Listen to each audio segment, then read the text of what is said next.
السلام علیکم ورحمۃ اللہ وبرکاتہ۔ رب اشرح لی صدری ویسر لی امری واحلل عقدۃ من لسانی یفقہوا قولی رب زدنی علما سبحانک لا علم لنا الا ما علمتنا انک انت العلیم الحکیم۔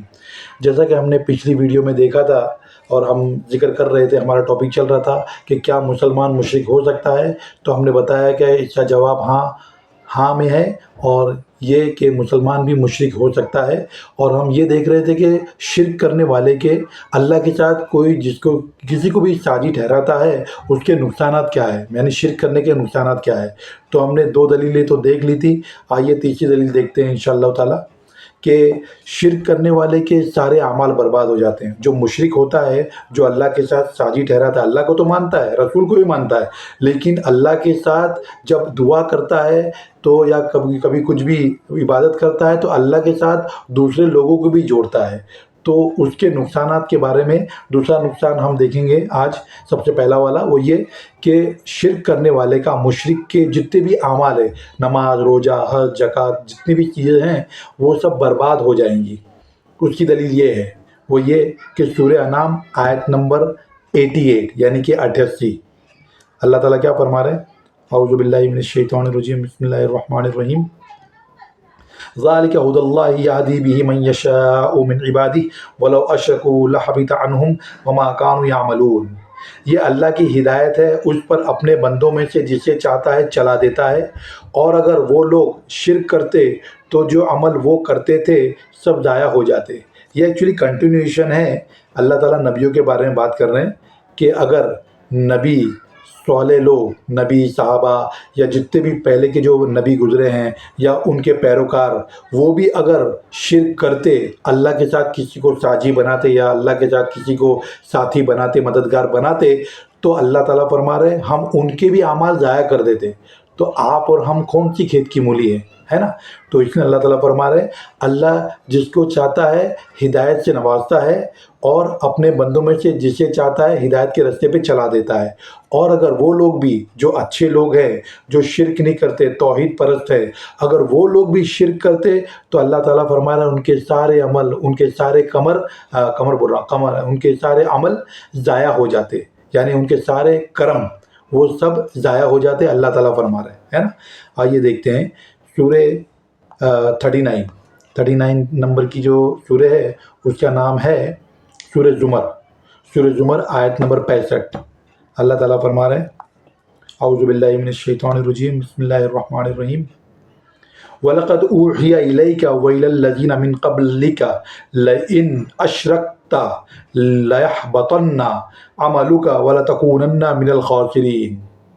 اور اے محمد صلی اللہ علیہ وسلم، تمہاری طرف اور ان پیغمبروں کی طرف جو تم سے پہلے ہو چکے ہیں، جو تم سے پہلے گزر چکے ہیں، یہی وحی کی گئی تھی۔ وحی کا مطلب ہوتا ہے کہ وانی، کہ جو یہی وحی کی گئی ہے، ریولیشن جس کو بولتے ہیں، یہی ریولیشن دی گئی ہے، بھیجی گئی تھی، یہی وحی کی گئی ہے کہ اگر تم نے شرک کیا تو تمہارے سارے اعمال برباد ہو جائیں گے اور تم ضیاءکاروں میں، گنہگاروں میں ہو جاؤ گے۔ یہاں پہ خاسرین ورڈ دیا، یعنی کہ نقصان اٹھانے والوں میں ہو جاؤ گے۔ کیا فرمایا اللہ تعالیٰ؟ اے محمد صلی اللہ علیہ وسلم، تمہاری طرف بھی اور جو پیغمبر تم سے پہلے گزر چکے ہیں، عیسیٰ علیہ السلام، موسیٰ علیہ السلام، لوط علیہ السلام، صالح علیہ السلام، ہے نا، نوح علیہ السلام، جتنے بھی پیغمبر گزر چکے ہیں ان کے پاس یہی وحی کی گئی تھی، یہی ریولیشن دیا گیا تھا کہ اگر تم نے شرک کیا، اللہ کے ساتھ کسی کو جوڑا، تو تمہارے سارے اعمال برباد ہو جائیں گے اور تم نقصان اٹھانے والوں میں ہو جاؤ گے۔ کتنی بھاری بات ہے نا؟ تو اللہ کے ساتھ ہم کو کسی کو شریک نہیں کرنا ہے، کیونکہ جب کہ ہم کہتے ہیں سورہ فاتحہ میں ایاک نعبد و ایاک نستعین، اس کا مطلب آپ جا کے دیکھ لیجئے قرآن میں کیا ہے، کسی کا بھی ترجمہ اٹھا لیجئے، اعلیٰ حضرت کا، اشرف علی تھانوی کا، جوناگڑھی کا، جو بھی عالم ہے، دیکھیے کیا لکھا گیا ہے، یا اللہ ہم صرف تیری ہی عبادت کرتے ہیں اور صرف تجھی سے مدد چاہتے ہیں۔ نماز میں تو یہ بولتے ہیں، اور جیسی نماز سے باہر آ جاتے ہیں پھر یا اللہ ہماری دعاؤں کو نبی کے صدقے طفیل میں قبول فرما لے، یا اللہ اس کے وسیلے سے، اس کے وسیلے سے، تو یہ شرک ہے، کھلا شرک ہے، تو اللہ تعالیٰ اس شرک کو معاف نہیں کرے گا۔ اللہ تعالیٰ فرما رہا ہے کہ جو بھی تم نے عمل کیے، نماز پڑھی ہے، روزہ رکھا ہے، حج کیا ہے، زکوٰۃ دی ہے، جو بھی تم نے عمل کیے وہ سارے اعمال برباد ہو جائیں گے۔ یہ نبی کو اللہ تعالیٰ فرما رہے ہیں، تو تم اور میں کیا چیز ہے نا؟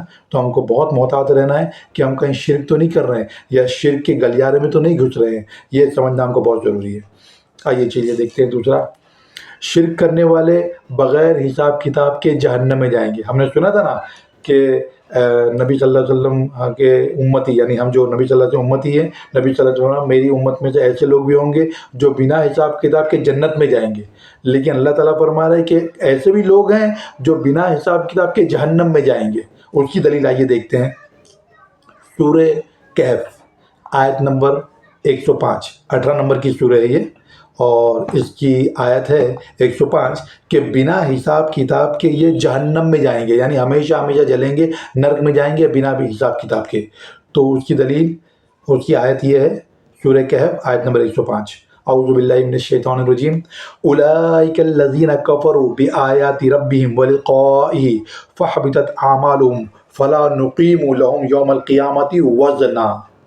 یہ وہ لوگ ہیں جنہوں نے اپنے رب کی آیتوں اور اس کے سامنے جانے سے انکار کیا، تو ان کے کرم اعمال سب ضائع ہو گئے، اور ہم قیامت کے دن ان کے لیے کچھ بھی وزن قائم نہیں کریں گے۔ بہت بھاری بات اللہ تعالیٰ فرما رہے ہیں۔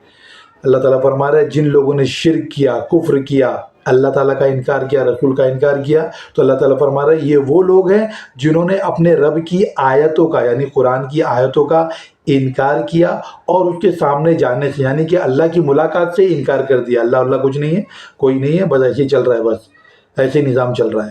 تو ایسے لوگ ہیں، اللہ تعالیٰ فرما رہے ہیں کہ ان لوگوں نے اللہ کے سامنے سے جانے کا انکار کیا، تو ان کے سارے اعمال ضائع ہو گئے، اور ہم قیامت کے دن ان کے لیے کچھ بھی وزن قائم نہیں کریں گے۔ یہ اللہ تعالیٰ فرما رہے ہیں۔ وزن قائم کرنے کا مطلب یہ ہے کہ وزن اس کا قائم ہوگا، حساب کتاب اس کا ہوگا جو اچھے عمل لے کے آئے گا، یا کچھ تھوڑے بہت برے عمل لے کے آئے گا، تو اس کا وزن ہوگا، کرموں کا، عملوں کا وزن ہوگا، تو پھر وہ تولا جائے گا۔ اگر اچھے عمل کا پلڑا بھاری ہو گیا تو جنت میں جائے گا، اور برے عمل کا پلڑا نیچے آ گیا، بھاری ہو گیا، تو جہنم میں جائے گا۔ یہ تو ہے، لیکن ایک ایسے لوگ ہیں جو شرک کرنے والے، جو کہ بنا حساب کے، ان کا وزن ہی قائم نہیں ہوگا، یعنی کہ بولے نا کہ حساب تابڑ، تو بنا کوئی دلیل، بنا کوئی سنوائی کے، بنا کوئی چوئی چرا کے سیدھا جہنم میں جائے گا وہ۔ مشرک کا یہ ایسا ٹھکانہ ہے۔ تو ہمیں اللہ تعالیٰ ہم سب کی حفاظت کرے، اور ہمیں توحید پرست بنائے، اور اللہ کے حکم اور نبی صلی اللہ علیہ وسلم کے طریقے پہ چلنے والا بنائے۔ آئیے دوسرا دیکھتے ہیں، شرک کرنے والے اسلام سے باہر ہے، یعنی کہ جو شرک کرتا ہے اصل میں دیکھا جائے تو وہ کافر ہی ہے، اسلام سے باہر ہو جاتا ہے۔ وہ کیسے ہو جاتا ہے؟ اس کی دلیل یہ ہے، سورہ توبہ آیت نمبر 3، آئیے دیکھتے ہیں۔ یہ 9 نمبر کی سورہ ہے، سورہ توبہ آیت نمبر 3 میں اللہ تعالیٰ کیا فرما رہے ہیں؟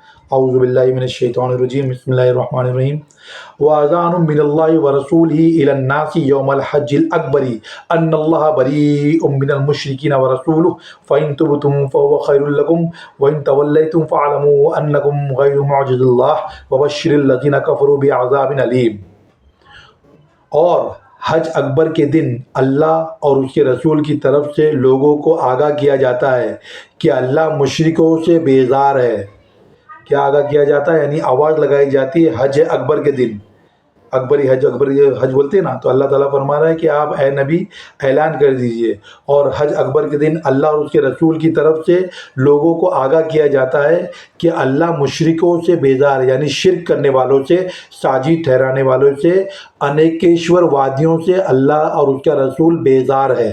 یہ اللہ تعالیٰ فرما رہے ہیں، اور اس کے رسول بھی ان سے دستبردار ہے، یعنی کہ الگ ہیں۔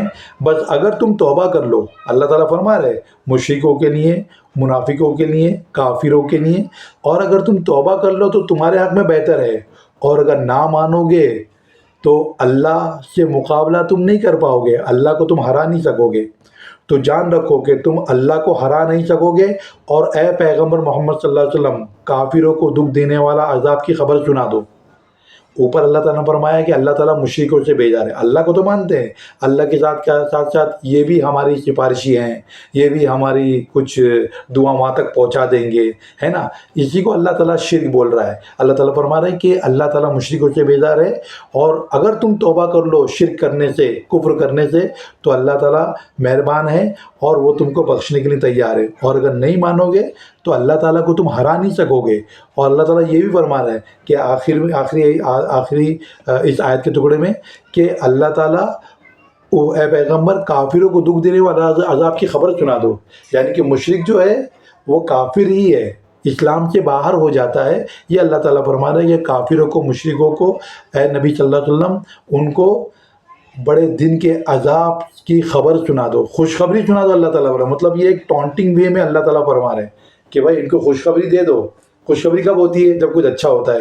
برے کے لیے خوشخبری دی جاتی ہے نہیں نا. اس لیے اللہ تعالیٰ فرما رہے ہیں کہ یہ ان کو خوشخبری دے دو کہ یہ ہمیشہ ہمیشہ جہنم میں جلنے کے لیے تیار ہو جائیں. یہ اللہ تعالیٰ فرما رہے ہیں. آئیے دوسری دلیل دیکھتے ہیں. مشرک کرنے والے کافر ہی ہیں. کون ہیں؟ یہ بھی دلیل ہے. سورہ انعام 6 نمبر کی سورہ ہے اور اس کی آیت ہے 162 اور 163. آئیے دیکھ لیتے ہیں. اعوذ باللہ من الشیطان الرجیم، بسم اللہ الرحمن الرحیم.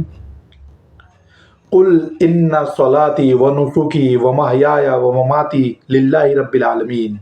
اے محمد صلی اللہ علیہ وسلم کہہ دو کہ میری نماز، میری عبادت اور میرا جینا اور میرا مرنا سب اللہ رب العالمین ہی کے لیے ہیں. لا شریک لہ وبذالک امرت وانا اول المسلمین.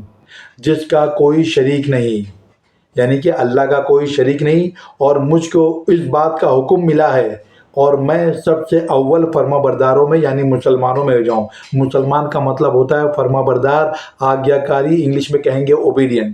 تو اللہ تعالیٰ کیا فرما رہا ہے؟ اے نبی صلی اللہ علیہ وسلم آپ اعلان کر دیجئے کہ میری نماز، میری عبادت اور میرا جینا، میرا مرنا سب اللہ رب العالمین ہی کے لیے ہے، اور اس کا کوئی شریک نہیں، اس کا کوئی ساجی نہیں.